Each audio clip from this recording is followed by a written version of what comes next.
नमस्कार, प्रणाम, जय हिंद साथियों। स्वागत है आप सभी लोगों का हमारे आज के इस वीडियो में। तो दोस्तों, आज का जो हमारा टॉपिक होने वाला है वो है लोकसभा और राज्यसभा में अंतर। जी हाँ साथियों, अभी भी 100 में 70% बच्चे ऐसे हैं, लोग ऐसे हैं जिनको लोकसभा और राज्यसभा के बीच अंतर नहीं मालूम। उनको ये नहीं पता कि लोकसभा और राज्यसभा की क्या शक्तियां होती हैं, कौन कितने पावर में रहता है, उनका कार्य क्या होता है, लोगों को नहीं पता। सो आज का यही सेशन होने वाला है, यही टॉपिक है कि लोकसभा और राज्यसभा के बीच क्या अंतर होता है, प्रमुख अंतर क्या है। तो चलिए बिना देरी करते हुए स्टार्ट करते हैं अपने आज का वीडियो और आप सभी लोगों को बताते हैं, समझाते हैं कि लोकसभा और राज्यसभा में क्या अंतर होता है। तो सबसे पहले हम सीखेंगे लोकसभा, यानी उसको पढ़ेंगे, देखेंगे, समझेंगे। उसके बाद राज्यसभा के बारे में जानेंगे। उसके बाद लोकसभा और राज्यसभा में अंतर निकालेंगे और ये दिखाएंगे कि किनके पास कितना पावर होता है, किनको कितना कार्य होता है। सो वहां पर आप सभी लोगों को इजीली पता चल जाने वाला है। तो चलिए हमारा सबसे पहला जो क्वेश्चन होगा वो हो जाएगा लोकसभा किसे कहते हैं। सो यहाँ पर देखिए लिखा हुआ है कि लोकसभा किसे कहते हैं। तो चलिए सबसे पहले हम इसको समझते हैं। जैसा कि हमने यहाँ पर लिख रखा है दोस्तों, देख सकते हो कि लोकसभा जो है ना, भारत की द्विसदनीय संसद का निचला सदन होता है, जिसमें उच्चतम सदन राज्यसभा होता है। यहाँ पर हमने पहले भी दो टॉपिक पर वीडियो बना रखा है कि संसद किसे कहते हैं या संसद हमें क्यों चाहिए। इस तरीके से हमारा एक पहला टॉपिक पर वीडियो है, लिंक आपको डिस्क्रिप्शन में प्रोवाइड कर दिया जाएगा, आप उसको देख लीजिएगा, ये समझना और भी आसान हो जाएगा। ठीक है, तो उसको आप जाकर के देख लीजिएगा। उसके बाद यहाँ पर देखिए लोकसभा जो है भारत की द्विसदनीय संसद का निचला सदन होता है, यानी कि जो भारत में संसद के दो सदन होते हैं। ठीक है, तो दो सदन में जो लोकसभा सदन होता है वो निचला सदन होता है। ठीक है, और वहीं देखा जाए कि जब ये निचला सदन है तो ऊपर वाला सदन कौन सा, यानी कि ऊंचा वाला सदन कौन सा है, तो उच्चतम सदन जो होगा वो राज्यसभा हो जाएगा। ठीक है, तो यहाँ पर हम समझेंगे कि लोकसभा जो है वो भारत की द्विसदनीय संसद का निचला सदन होता है, जिसमें उच्चतम सदन राज्यसभा होता है। यह संवैधानिक रूप से देश के नागरिकों का सदन माना जाता है। अब यहाँ पर बोला गया कि संविधान के रूप से देश के नागरिकों का सदन माना जाता है। यहीं से दोस्तों एमपी और एमएलए चुने जाते हैं। कहाँ से? लोकसभा से। ठीक है, लोकसभा से ही चुने जाते हैं। लोकसभा में विधानसभा होता है, लोकसभा होता है, वहीं सांसद बनते हैं और उसी में विधायक बनते हैं, और विधायक जो जिसका मत ज़्यादा रहता है, ठीक है, वही मुख्यमंत्री बन जाता है, और यहाँ पर जिसका मत बहुमत दल का जो नेता होता है वही प्रधानमंत्री बन जाता है सांसद में। तो ठीक उसी प्रकार से यहाँ पर बोला गया कि संवैधानिक रूप से देश के नागरिकों का सदन जो माना जाता है वो है हमारा लोकसभा। ठीक है, तो यहाँ तक आपको क्लियर हुआ मेरे उम्मीद से। उसके बाद देखिए आगे लिखा हुआ है कि वर्तमान समय में लोकसभा में कुल सदस्यों की संख्या 545 है इस टाइम, और इस टाइम चल रहा है दोस्तों 2023, और अभी तक 545 ही सीटें देखी गई हैं। तो यहाँ पर बोला जा रहा है कि वर्तमान समय में लोकसभा में कुल सदस्यों की संख्या 545 से 545 सीटें। ठीक है, प्रत्येक सदस्य अपने अपने निर्वाचन क्षेत्रों का प्रतिनिधित्व करते हैं। अब 545 सदस्य हैं, 545 सीट है। अब 545 सीटें तो अपना अलग अलग क्षेत्र, पूरे भारत देश में जो है 28 राज्य हैं, और हर एक राज्य में अपने अलग अलग संख्या में जिले हैं। एग्जाम्पल के लिए यूपी में 75 जिले हैं, तो 75 जिले हैं, ऐसे करके कई सारे जगह, कई सारे क्षेत्र हैं। तो उसी प्रकार से यहाँ पर 545 क्षेत्र हैं, और 545 क्षेत्रों में जो सदस्य होता है, एक एक जो सीट होते हैं वहाँ का जो सदस्य होता है, सबका अलग अलग क्षेत्र बटा होता है। वहाँ पर उनको पावर मिली रहते हैं, अधिकार मिला हुआ होता है, वहाँ पर वो अपना कार्य करते हैं। फिर देखिए यहाँ पर आगे लिखा है, प्रत्येक सदस्य यहाँ तक हुआ। लोकसभा के सदस्यों का जो चुनाव होता है वो देश के नागरिकों द्वारा सरल बहुमत प्रणाली के माध्यम से किया जाता है। ठीक है, नागरिकों द्वारा होता है। कौन सा चुनाव? लोकसभा के सदस्यों का चुनाव नागरिकों द्वारा किया जाता है। अब यहाँ पर एक क्वेश्चन बनता है कि लोकसभा का चुनाव कैसे होता है, तो नागरिकों द्वारा होता है। यानी अगर ऐसा पूछ लिया जाता है कि लोकसभा का जो चुनाव होता है वो किसके द्वारा होता है, तो नागरिकों के द्वारा होता है। फिर यहाँ पर देखिए आगे लिखा हुआ है, जिनका कार्यकाल सामान्य रूप से 5 वर्षों तक होता है।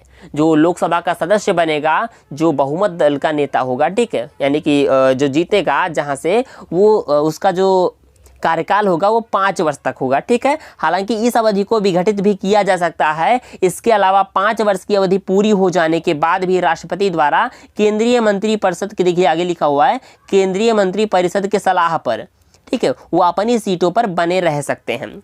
यानी कि जो संवैधानिक रूप से देखा जाए तो ये 5 साल के लिए, केवल देखिए 5 वर्षों तक ही इनकी अवधि जो है 5 वर्षों तक ही होती है। ये अपना जो है राज कर सकते हैं, 5 वर्ष तक कर सकते हैं, लेकिन 5 वर्ष से भी ज़्यादा कर सकते हैं। कब? केंद्रीय मंत्रिपरिषद की सलाह पर। ठीक है, राष्ट्रपति द्वारा केंद्रीय मंत्रिपरिषद की सलाह पर वो अपनी सीटों पर बने रह सकते हैं 5 वर्ष से भी ज़्यादा तक। ठीक है, उसके बाद जो हमारा अगला देखिए लोकसभा का जो प्रमुख कार्य होगा, चलिए उसको हम जानते हैं।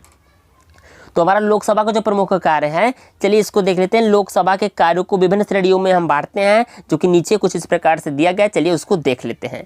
देखिए सबसे पहले यहाँ पर हमने लिख रखा है विधायी कार्य। अभी विधायी कार्य भी देखते हैं, ठीक है। जो विधायिका होती है, जो विधायी कार्य होता है, जो कानून बनाती है, वो भी लोकसभा का बहुमत, लोकसभा का मत होता है, उनकी भी बड़ी भूमिका होती है, तब विधायी कार्य आगे बढ़ता है, ठीक है। तो विधायी कार्य भी ये देखते हैं, विविध कार्य भी है, वित्तीय कार्य भी है, संशोधन संबंधी कार्य यानी संविधान में कोई संशोधन करना हुआ, वहाँ पर भी लोकसभा की आवश्यकता होती है, ठीक है। लोकसभा की जरूरत पड़ेगी संशोधन संबंधी कार्य में। अगर हमारा जो है 5वां पॉइंट, कार्यपालिका पर नियंत्रण, ठीक है। कार्यपालिका पर ये नियंत्रण भी रखता है लोकसभा, ठीक है। लोकसभा का ये भी कार्य होता है कि वो कार्यपालिका पर नियंत्रण रखे। 6 यहाँ पर बोला गया निर्वाचन संबंधी कार्य, यानी कि अगर कोई चुनाव होता है तो वहाँ पर उससे संबंधित जो कार्य होता है वो लोकसभा को भी देखना पड़ता है। इसमें भी काफ़ी भूमिका इनको निभानी पड़ती है, तो निर्वाचन संबंधी इनको कार्य करना पड़ता है। तो 6 कार्य हो गए विधायी कार्य, जो मोटे मोटे कार्य उनको हमने दे रखा है, आप सभी लोग देख सकते हो। विधायी कार्य हो गया, विविध कार्य हो गया, वित्तीय कार्य हो गया, संशोधन संबंधी कार्य हो गया, कार्यपालिका पर नियंत्रण हो गया, निर्वाचन संबंधी कार्य हो गया। ये हो गए लोकसभा के कुछ ऐसे कार्य जो कि काफ़ी ज़्यादा प्रमुख हैं। अब चलिए देखते हैं अगला पॉइंट हमारा लोकसभा का महत्व, यानी कि लोकसभा का क्या महत्व है। भारतीय संविधान में लोकसभा को कुछ शक्तियाँ प्रदान की गई हैं, जिसके कारण ये है काफ़ी ज़्यादा पावरफुल होगा। देख सकते हो, लिखिए, लिखा हुआ है, देश में प्रभावशील तरीके से कार्य कर सकता है। कुछ प्रमुख शक्तियाँ प्रदान की गई हैं जिनकी वजह से देश में ये लोकसभा प्रभावशील तरीके से कार्य कर सकता है। ये देश में कार्यपालिका का चुनाव करने का कार्य करता है, जैसा कि हमने भी आपको बताया, जिसका नेतृत्व जो है स्वयं देश के प्रधानमंत्री द्वारा किया जाता है। लोकसभा के पास केंद्र सरकार के विरुद्ध प्रस्ताव पेश करने की भी क्षमता लोकसभा के पास होती है, ठीक है। जैसा कि यहाँ पर लिखा हुआ देख सकते हो बुक के माध्यम से, प्रस्ताव पेश करने की क्षमता होती है, जिसे पारित भी किया जा सकता है।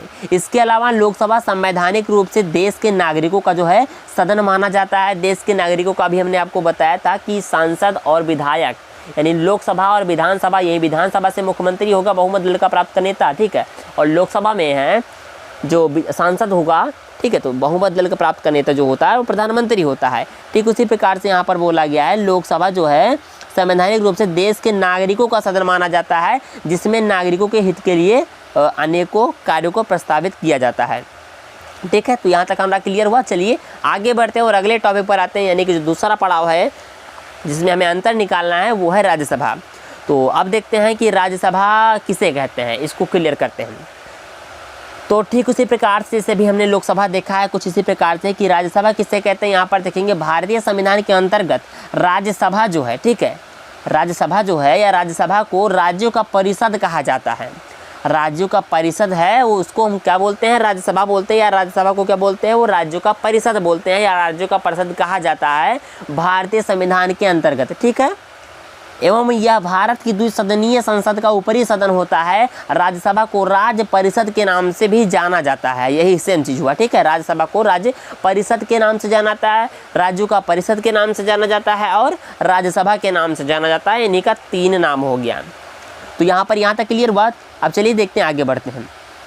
आगे लिखा हुआ यहाँ पर कि जिसमें अधिक से अधिक 250 सदस्यों की, यानी 250 सदस्यों की उपस्थिति होती है। इन सदस्यों में 12 सदस्यों का चुनाव स्वयं देश के राष्ट्रपति के द्वारा किया जाता है। एक क्वेश्चन बनता है, इसको याद रखिएगा कि देश के जो राष्ट्रपति होते हैं उनके द्वारा राज्यसभा के अंतर्गत 12 सदस्यों का चयन किया जाता है, चुनाव किया जाता है। इसको ना भूलिएगा, यह क्वेश्चन बन सकता है और आपके एग्जाम में भी पूछा जा सकता है, इसलिए इसको हाईलाइट कर लीजिएगा कि देश के राष्ट्रपति के द्वारा 12 सदस्यों की चयन की जाती है, जो विज्ञान, कला, साहित्य, समाज सेवा आदि के क्षेत्रों में विशेष ज्ञान रखते हैं।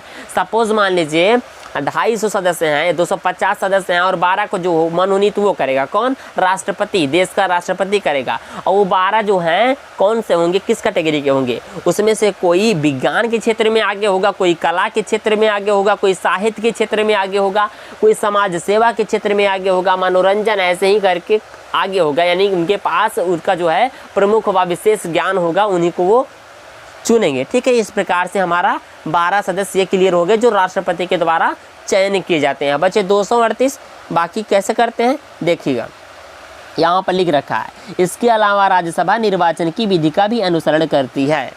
238 एग्जाम मतलब वैसे ही होते हैं, चयन चुनाव होता है, ठीक है, उनका अनुसरण करती है, जिसके माध्यम से विधानसभा के सदस्यों का चुनाव अप्रत्यक्ष रूप से किया जाता है। ठीक है, याद रखिएगा विधानसभा का जो चुनाव होता है वो अप्रत्यक्ष रूप से किया जाता है।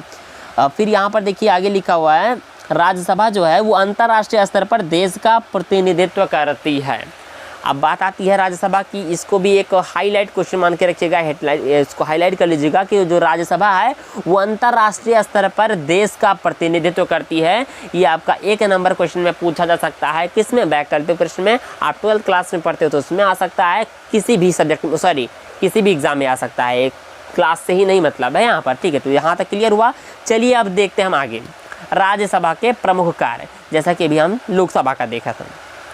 तो यहाँ पर देखेंगे राज्यसभा के प्रमुख कार्य, इनको हम समझेंगे जानेंगे। देखिएगा हम आपको इजीली समझाएंगे, आप समझने का पूरा प्रयास करिएगा और उम्मीद है कि आपको हमने जितना ऊपर बताया, समझाया और पढ़ाया है आपको इजीली समझ में आ गया होगा। अब राज्यसभा के प्रमुख कार्य ऊपर हमने देख लिया राज्यसभा किसे कहते हैं। ठीक है, यहाँ तक हमारा क्लियर हुआ। अब चलिए हम अगला टॉपिक जो हमारा है वो है, यानी अगला जो हमारा हेडलाइन है वो है राज्यसभा के प्रमुख कार्य। अब चलिए इसको भी समझते हैं। देखिए यहाँ पर हमने लिख रखा है या फिर लिखा हुआ है कि लोकसभा की भांति राज्यसभा भी विधि निर्माण संबंधी कार्यों में एक महत्वपूर्ण भूमिका निभाती है। ठीक है, जैसे राज्यसभा जैसे लोकसभा अपना भूमिका निभाता है किसमें?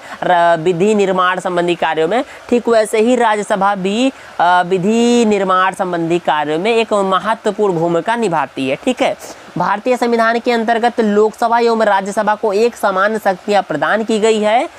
याद रखिएगा इसको, भारतीय संविधान के अंतर्गत लोकसभा एवं राज्यसभा को एक समान शक्तियाँ प्रदान की गई है। वहीं देखिए आगे लिखा हुआ कि राज्यसभा का मुख्य रूप से लोकसभा के साथ मिलकर कानून का निर्माण एवं बदलाव करके संविधान में संशोधन करने का कार्य करती है। ठीक है, दोनों आपस में मिलकर के कोई भी कार्य करना होगा वो दोनों आपस में मिलकर के कोई कार्य करेंगे। जैसे कोई बिल या विधेयक हुआ, हमने आपको पहले ही वीडियो में बता रखा है, देख लीजिए जा करके। और इसका जो टॉपिक होगा वो था कि संसद में 2 सदनों की क्या आवश्यकता होती है। इसका भी लिंक आपको डिस्क्रिप्शन में प्रोवाइड कर दिया जाएगा, इसको भी आप जा करके देख लीजिएगा। इसलिए आपका ये क्लियर हो जाएगा और आपको अच्छे तरीके से वाला वीडियो समझ में आ जाएगा। और वैसे भी सबको पता होगा जहाँ तक, अगर नहीं पता तो लिंक पर आप क्लिक करके डिस्क्रिप्शन में दिया हुआ है, जाइए देख लीजिए कि संसद के 2 सदनों की क्या आवश्यकता होती है। तो यहाँ पर देखिए लिखा है कि राज्यसभा का मुख्य रूप से लोकसभा के साथ मिलकर कानून का निर्माण एवं बदलाव करके संविधान में संशोधन करने का कार्य करती है। यह संसद का एक महत्वपूर्ण अंग माना जाता है, जिसकी अनुमति के बिना किसी भी प्रकार के विधेयक या बिल को पास नहीं करा जा सकता या उसका निर्माण नहीं करा जा सकता। ठीक है, इस प्रकार से यहाँ पर क्लियर हुआ। अब देखिए आगे लिखा हुआ है कि राज्यसभा भारत के संविधान के अनुच्छेद 312 के तहत अखिल भारतीय सेवाओं को प्रस्तावित कर सकती है। ठीक है, ये देखिए यहाँ से और यहाँ तक इम्पॉर्टेंट है, ये आपके वैकल्पिक प्रश्न में या फिर आपके संक्षिप्त में भी आ सकता है, ये लाइन लिखनी पड़ सकती है कि राज्यसभा भारत के संविधान के अनुच्छेद 312 के तहत, राज्यसभा भारत के संविधान के अनुच्छेद 312 के तहत अखिल भारतीय सेवाओं को प्रस्तावित कर सकती है। ठीक है, तो इस प्रकार से आप यहाँ पर क्वेश्चन बन सकता है कि राज्यसभा जो है वो भारत के संविधान के तहत या फिर भारतीय संविधान के तहत किस अनुच्छेद के तहत अखिल भारतीय सेवाओं को प्रस्तावित कर सकती है। तो यहाँ पर जो हमारा सही उत्तर होगा वो हो जाएगा अनुच्छेद 312। तो यहाँ तक क्लियर होगा। चलिए आगे बताते हैं, चलिए आगे देखते हैं इसमें क्या कार्य है इनका। देखिए लिखा हुआ है आगे कि इसके अलावा यह अनुच्छेद 249 के अंतर्गत राज्य सूची के किसी महत्वपूर्ण विषय को राष्ट्रीय रूप से घोषित भी कर सकती है। यानी राज्यसभा को यह भी पावर है कि वो अनुच्छेद 249 यानी भारतीय संविधान के अनुच्छेद 249 के तहत राज्य सूची के किसी महत्वपूर्ण विषय को वो राष्ट्रीय रूप से घोषित भी कर सकती है। फिर आगे यहाँ पर दिया हुआ देखिए कि राज्यसभा लोकसभा के साथ मिलकर आपसी सहमति से महाभियोग की प्रक्रिया में भाग ले सकती है। ठीक है, एवं यह राष्ट्रपति तथा उपराष्ट्रपति के निर्वाचन कार्यों में भी एक महत्वपूर्ण भूमिका निभाती है। सो यहाँ तक क्लियर हुआ। चलिए अब देखते हैं हम राज्यसभा का क्या महत्व होता है। देखिए इसमें लिखा हुआ है जैसा कि राज्यसभा का जो गठन है वो देश के सभी राज्यों के पक्ष को मजबूती देने हेतु किया गया है। या कह सकते हैं कि राज्यसभा का जो गठन हुआ है वो देश के सभी प्रदेशों या राज्यों के जो पक्ष होते हैं उनको मजबूत करने के लिए किया गया है। सो आगे बढ़ते हैं। यहाँ देखिए लिखा हुआ ये लोकसभा के द्वारा लिए गए निर्णयों की जाँच करने एवं सरकार के द्वारा लिए गए फैसलों पर क्या करता है, आगे देखिए लिखा है रोक लगाने में सहायता करती है। और इस पर हमने ऑलरेडी वीडियो बना रखा है, जिसका टॉपिक मैं आपको फिर से बता दूं कि संसद में 2 सदनों की क्या आवश्यकता है। इस पर हमने ये भी बता रखा है कि लोकसभा के द्वारा लिए गए निर्णयों की जो जांच करने एवं सरकार के द्वारा लिए गए फैसलों पर रोक लगाने में सहायता करती है, या फिर उसको फिल्टर करके आगे राष्ट्रपति के पास भेजने का काम करती है कौन, राज्यसभा। ये आपको किस टॉपिक में मिल जाएगा, ये मिल जाएगा संसद के 2 सदनों की क्या आवश्यकता है। ठीक है, तो यहाँ पर देखिए आगे बढ़ते हैं, लिखा हुआ है कि आगे केवल इतना ही नहीं, ये निर्वाचित सदस्य राष्ट्रपति के निर्वाचन मंडल का एक महत्वपूर्ण अंग भी मानी जाती है। यदि किसी राज्य में आपातकाल की स्थिति 1 माह या उससे अधिक होती है तो इस दौरान राज्यसभा का अनुमोदन कराया जाना बेहद अनिवार्य होता है। ठीक है, तो यहाँ तक क्लियर हुआ। आगे बढ़ते हैं और उम्मीद है आप सभी लोगों को, आप लोगों से कि यहाँ तक आप सभी लोगों को समझ में आ गया होगा। आगे लिखा है, यहाँ देखिए रा लिख लीजिए, आधा जाहिर से स्टार्ट है।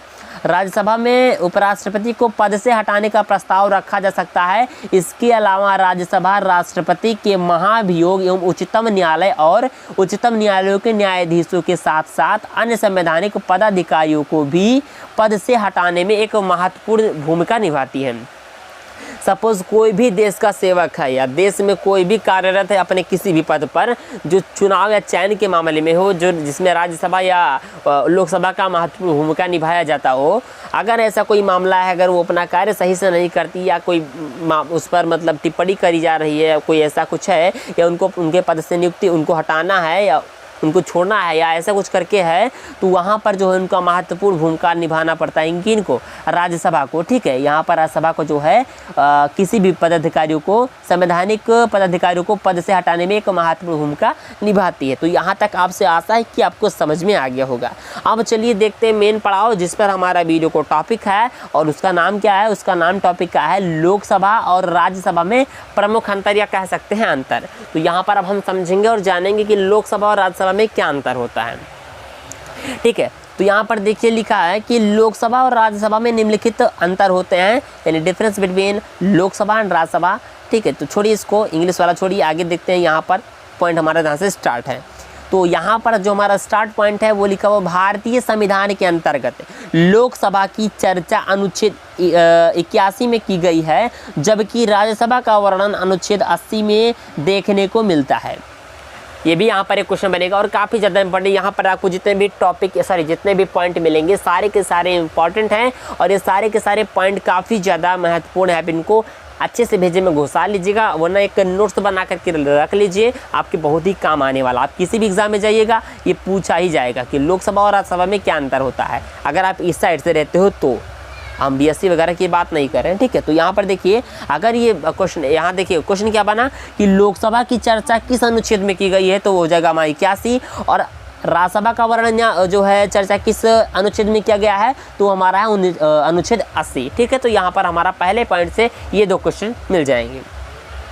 सेकंड पॉइंट हम सभी लोगों को देखने को मिल जाएगा। देखिए लिखा हुआ है कि लोकसभा को लोकप्रिय या चर्चित सदन के नाम से भी जाना जाता है, क्योंकि लोकसभा में जनता प्रत्यक्ष रूप से अपने प्रतिनिधि का चुनाव करती है, जबकि राज्यसभा में जनता अप्रत्यक्ष रूप से प्रतिनिधि का चुनाव करती है। ठीक है, तो दूसरे पॉइंट से हमको ये जानने को मिलता है। चलिए अब देखते हैं हमारा अगला और तीसरा पॉइंट हमारा क्या है कि लोकसभा का कार्यकाल 5 वर्ष तक होता है। ठीक है, याद रखिएगा, ये भी काफ़ी ज़्यादा इंपॉर्टेंट है कि लोकसभा का कार्यकाल कितने वर्ष तक होता है, 5 वर्ष तक होता है। यहाँ पर भी एक क्वेश्चन बन जाता है कि लोकसभा का कार्यकाल कितने वर्ष तक होता है, तो हमारा जो सही उत्तर हो जाएगा 5 वर्ष हो जाएगा। ठीक है, तो यहाँ पर हमारा ये क्लियर हुआ।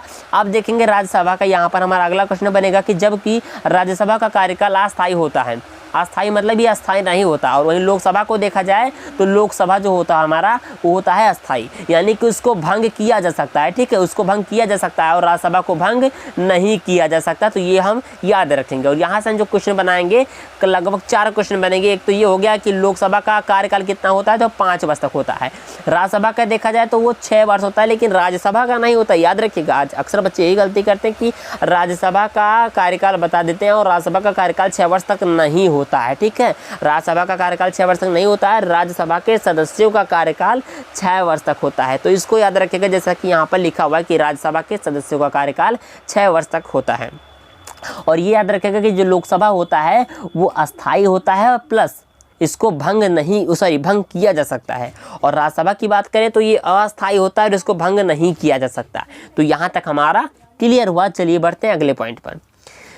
अगला पॉइंट हमारा देखने को मिल जाएगा कि लोकसभा का विघटन संभव होता है, अर्थात इसके कार्यकाल की अवधि को घटाया जा सकता है। यानी लोकसभा का जो विघटन होता है वो संभव है, अर्थात कहने का ये मतलब कि इसका जो कार्यकाल होता है, सदस्यों का जो कार्यकाल होता है, इसकी अवधि को घटाया भी जा सकता है और बढ़ाया भी जा सकता है, जिसके कारण इसे अस्थायी या निम्न सदन भी कहा जाता है। ठीक है, घटाया बढ़ाया जा सकता है, इसीलिए इसको अस्थायी कहा गया है। और परंतु राज्यसभा का विघटन संभव नहीं होता, जिसके कारण से इससे अस्थायी या उच्च सदन भी कहा जाता है। इनको हम याद रखेंगे। फिर यहाँ पर देखिए अगला जो हमारा पॉइंट है, यहाँ पर देखिए लिखा हुआ है कि लोकसभा में बहुमत के आधार पर देश के राष्ट्रपति का चुनाव किया जाता है। लोकसभा के बहुमत पर, ठीक है, याद रखिएगा, लोकसभा के बहुमत के आधार पर देश के राष्ट्रपति का चुनाव किया जाता है, जिसके कारण इस सदन को प्रथम सदन भी कहा जाता है। परंतु राज्यसभा को देखा जाए तो उसके बहुमत के आधार पर देश के राष्ट्रपति का चुनाव नहीं किया जा सकता, जिसके कारण इसे द्वितीय सदन के नाम से भी जाना जाता है। तो इसको याद रखिएगा। 2 क्वेश्चन बने यहाँ पर, याद रखिएगा कि राष्ट्रपति का चुनाव करने के लिए, ठीक है, राष्ट्रपति का चुनाव जो किया जाता है वो लोकसभा में बहुमत के आधार पर किया जाता है और वहीं राज्यसभा के बहुमत के आधार पर नहीं किया जा सकता। क्यों? यहाँ पर कारण भी बताया गया है कि और इसी के वजह से, कारण यहाँ नहीं बताया गया है, इसी के वजह से, यानी लोकसभा में बहुमत के आधार पर देश का जो राष्ट्रपति का चुनाव किया जाता है, उसी के कारण इस सदन को, यानी लोकसभा को, प्रथम सदन के नाम से जाना जाता है। और इधर को देखेंगे जो राज्यसभा है कि राज्यसभा के बहुमत के आधार पर देश के राष्ट्रपति का चुनाव नहीं किया जा सकता, इसी के कारण इसको द्वितीय सदन के नाम से जाना जाता है। तो इसको आप याद रखिएगा कि प्रथम सदन और द्वितीय सदन किस हम लोकसभा, यानी कि कौन सा सभा को कहते हैं। लोकसभा को हम प्रथम सदन कहते हैं और राज्यसभा को द्वितीय सदन कहते हैं। क्यों कहते हैं आपको कारण पता चल गया होगा। चलिए अगले पॉइंट पर बढ़ते हैं। अगला पॉइंट हमारा क्या होगा, चलिए उसको देखते हैं। तो अगला पॉइंट जो हमारा होने वाला है, देखिए लिखा हुआ कि लोकसभा को युवाओं का सदन भी कहा जाता है। ये मैंने आपको पहले ही बता दिया है कि जनताओं का सदन, या फिर कह सकते हैं कि नागरिकों का सदन कहा जाता है लोकसभा को। तो युवाओं का सदन भी कहा जाता है क्योंकि इसका चुनाव लड़ने के लिए कम से कम 25 वर्ष होना चाहिए और 25 वर्ष युवा ही होते हैं। ठीक है, 35 वर्ष आगे बढ़ जाता है। तो 25 वर्ष जो होगा युवाओं का सदन कहलाएगा, जबकि राज्यसभा को लोकसभा की तुलना में वृद्धों का सदन कहा जाता है। ठीक है, 25 वर्ष हमारे युवाओं का सदन हो गया और वहीं देखा जाए वृद्धों का सदन किसे कहा जाता है, तो राज्यसभा को कहा जाता है। क्यों कहा जाता है? क्योंकि 30 वर्ष की आयु उनका होना अनिवार्य होता है। ठीक है, तो यहाँ पर ये याद रखिएगा कि इसका चुनाव लड़ने के लिए, यानी कि राज्यसभा को जो है राज्यसभा को लोकसभा की तुलना में वृद्धों का सदन कहा जाता है, क्योंकि इसका चुनाव लड़ने के लिए कम से कम 30 वर्ष की आयु होना अनिवार्य होता है, इसलिए इसको वृद्धों का सदन कहा जाता है। अब दोस्तों क्वेश्चन यहाँ पर भी उठ रहे हैं कि लोकसभा को जो है चुनाव लड़ने के लिए कितना वर्ष या कितना आयु होना अनिवार्य होता है, तो 25 वर्ष, और राज्यसभा के लिए 30 वर्ष। और ये भी पूछा जा सकता है कि युवाओं का सदन लोकसभा को और किस नाम से जाना जाता है, तो वहाँ पर हम उस सदन, निम्न सदन जो कुछ होता है उसको लिख सकते हैं, और साथ में अगर और भी पूछ रहा है उसको छोड़ करके तो युवाओं का सदन लिख सकते हैं। ठीक है, और राज्यसभा को देखा जाए तो वो उसको हम वृद्धों का सदन लिख सकते हैं। ठीक है, तो यहाँ पर हमारा ये क्लियर हुआ। चलिए बढ़ते हैं अगले पॉइंट की ओर और देखते हैं डिफरेंस। तो यहाँ पर बोला गया अगले पॉइंट में कि लोकसभा का मुख्य अधिकारी अध्यक्ष, स्पीकर एवं उपाध्यक्ष डिप्टी स्पीकर होते हैं, जबकि राज्यसभा के मुख्य अधिकारी सभापति चेयरमैन कहलाते हैं, या फिर उपसभापति डिप्टी चेयरमैन होते हैं। तो ये तो सबको पता होगा ऑलरेडी, और नहीं पता तो आज क्लियर कर लीजिए कि लोकसभा का जो मुख्य अधिकारी होता है उसको हम स्पीकर के नाम से जानते हैं और उपाध्यक्ष को जो है डिप्टी स्पीकर के नाम से जानते हैं, जबकि राज्यसभा के मुख्य अधिकारी सभापति को चेयरमैन के नाम से जानते हैं और जो उपसभापति होता है डिप्टी चेयरमैन के नाम से जानते हैं। ठीक है, तो यहाँ तक क्लियर हुआ। चलिए बढ़ते हैं अगला पॉइंट और देखते हैं लोकसभा और राज्यसभा में अंतर। सो यहाँ पर देखिए लिखा हुआ कि लोकसभा में अधिकतर सदस्यों की संख्या जो होती है वो 552 होती है। अधिकतर यहाँ बोला गया, ठीक है, अधिकतर वहाँ पर 550 बताया था, वहाँ पर इतना बोला था कि लोकसभा के सदस्यों की संख्या, तो 550 बोला था और यहाँ पर अधिकतर लग गया, यानी कि इससे ज़्यादा हो ही नहीं सकता, यानी 552। ठीक है, तो 552 होती है, जबकि राज्यसभा में अधिकतर सदस्यों की संख्या 250 होती है। वर्तमान समय में लोकसभा में कुल 545 सदस्य की उपस्थिति है। ठीक है, इस एवं राज्यसभा में कुल 245 सदस्य हैं। याद रखिएगा कि जो है राज्यसभा में जो है अधिकतर सदस्यों की संख्या 250 यानी 250 होती है, और वर्तमान समय में लोकसभा में कुल 545 सदस्यों की उपस्थिति है, और राज्यसभा में देखें तो 245, 545 लोकसभा और 245 राज्यसभा। तो यहाँ पर ये 2 क्वेश्चन बने, इनको क्लियर कर लीजिएगा। उसके बाद वर्तमान वाला ये 545 245 इनको क्लियर कर लीजिएगा। अगला पॉइंट देखते हैं क्या है। अगला पॉइंट जो हमारा है यहाँ पर देखिए लिखा हुआ है कि लोकसभा में देश के राष्ट्रपति अनुच्छेद 331 के तहत 2 एंग्लो इंडियन यानी आंग्ल भारतीय होते हैं। जैसे सपोज मान लीजिए आंग्ल भारतीय किसको कहते हैं, अगर आप ये जानना चाहते हैं तो हम चलिए यहीं पर बता देते हैं आपको। जो एंग्लो इंडियन होता है वो इस तरीके से होता है जैसे 2 देश के माता पिता हों। जैसे सपोज मान लीजिए कि अपने भारत देश का माता हो या पिता हो, दोनों में से एक हो, ठीक है। और जो सपोज मान लीजिए कि अगर पिता अपने भारत देश का है और माता जो है किसी और देश की हैं, ठीक है, तो इस क्षेत्र में देखा है, इस मामलों में देखा जाए यानी कि एक पेरेंट्स होते हैं ना, 2 होते हैं, माता और पिता। सपोज मान लीजिए कि माता अपने देश के हों, भारत देश के हों, और पिता जो है वो किसी और देश के हैं, उन दोनों में जो संबंध होते हैं और उनका जो बेटा होता है वो होता है एंग्लो इंडियन, ठीक है, वो होता है आंग्ल भारतीय, उसको कह सकते हैं आंग्ल भारतीय हिंदी में बोलते हैं, और इंग्लिश में एंग्लो इंडियन होता है, ये तो प्रोनाउंसिएशन है, ठीक है। तो एंग्लो इंडियन उसको बोलते हैं। यानी कि 2 देश हैं, किसी एक देश का माता हो और किसी अलग देश का जो है पिता हो, और माता पिता से जन्म बच्चा होता है, अगर वो चुनाव लड़ क्या रहा है, जो राष्ट्रपति चयन कर रहा है उसका, वो होता है एंग्लो इंडियन। इस तरीके के बंदों को जो हम कहते हैं उसको कहते हैं एंग्लो इंडियन, ठीक है। तो यहाँ पर ये क्लियर हो गया कि एंग्लो इंडियन किसे कहते हैं। तो लोकसभा में देश के राष्ट्रपति जो होता है वो अनुच्छेद 331 के 2 एंग्लो इंडियन को मनोनीत कर सकते हैं, जबकि राज्यसभा के देश के राष्ट्रपति जो हैं अनुच्छेद 80 का के तहत 12 सदस्यों को मनोनीत कर सकते हैं, जो विज्ञान कला साहित्य यहाँ लिखा हुआ है, यहाँ पर हो जाएगा हमारा साहित्य, ठीक है। ऊपर मैंने बता दिया है साहित्य होगा, ठीक है। साहित्य आदि के क्षेत्रों में संपूर्ण ज्ञान रखते हैं, उसमें से जो है राज्यसभा के सदस्य जो 12 संख्या होंगे, 12 सदस्य को राज्यसभा वाले में चुनेगा, ठीक है, कौन, राष्ट्रपति। और वहीं लोकसभा में देखा जाए तो 2 लोगों को चुनेगा, वो भी एंग्लो इंडियन रहेंगे। तो यहाँ तक उम्मीद है, आशा है आप सभी लोगों से कि क्लियर हो गया होगा। तो चलिए अब आप सभी लोगों से इतना ही आशा करते हैं, इतना ही उम्मीद करते हैं कि जितना भी हमने आपको आज बताया, समझाया, पढ़ाया, वो आपको इजीली पूर्वक यानी इजी पूर्वक सब कुछ समझ में आ गया होगा। आपसे मैं उम्मीद करता हूँ, आप पे मैं विश्वास रखता हूँ कि आपको इजीली पूर्वक में समझ में आ गया होगा।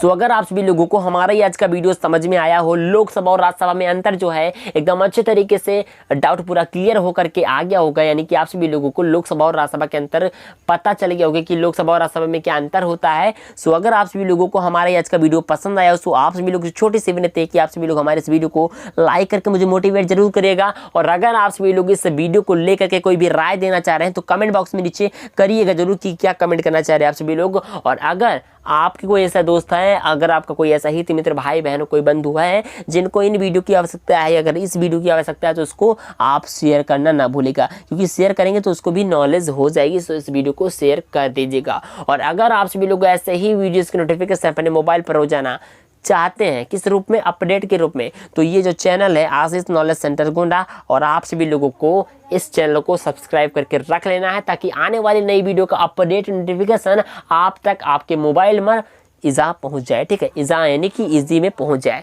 सो मिलते हैं अगले वीडियो में, तब तक के लिए जय हिंद, जय भारत, वंदे मातरम।